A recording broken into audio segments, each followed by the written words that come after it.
அவதூறான கருத்துக்களை கூறிய நாம் தமிழர் கட்சி ஒருங்கிணைப்பாளர் சீமான் குறித்தான வழக்கில் திருச்சி நீதிமன்றத்தில் மாவட்ட எஸ்பி வருண்குமார் ஆஜராகியிருக்கிறார். அண்மை செய்தியாக பார்த்துக் கொண்டிருக்கிறோம். இது பற்றிய மேலும் விவரங்களை வழங்குவதற்காக எமது செய்தியாளர் கார்த்திகேயன் இணைப்பில் இருக்கிறார். கார்த்திகேயன் வணக்கம். முழு விவரங்களை பதிவு பண்ணுங்க கார்த்திகேயன். வணக்கம். திருச்சி மாவட்ட காவல் கண்காணிப்பாளர் வருண்குமார் குறித்தும் அவருடைய குடும்பத்தினர் குறித்தும் நாம் தமிழர் கட்சியை சார்ந்தவர்கள் சமூக வலைதளங்களில் அவதூறான கருத்துக்களை பதிவு செய்து வந்தனர். இது குறித்து எஸ்பி வருண்குமார் கொடுத்த புகாரின் பேரில் காவல் நிலையத்தில் வழக்கு பதிவு செய்யப்பட்டு நாம் தமிழர் கட்சியினர் ஆதரவாளர்கள் சிலர் கைது செய்யப்பட்டனர். அந்த புகாரின் அடிப்படையில் சீமான் உள்ளிட்டோர் மீது வழக்கு பதிவு செய்யப்பட்டுள்ளது.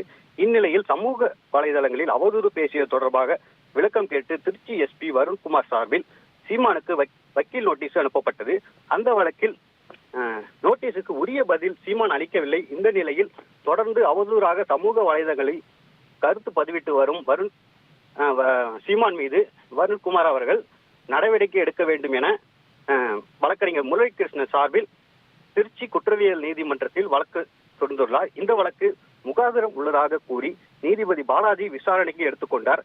அந்த வழக்கு இன்று விசாரணைக்கு வந்தது.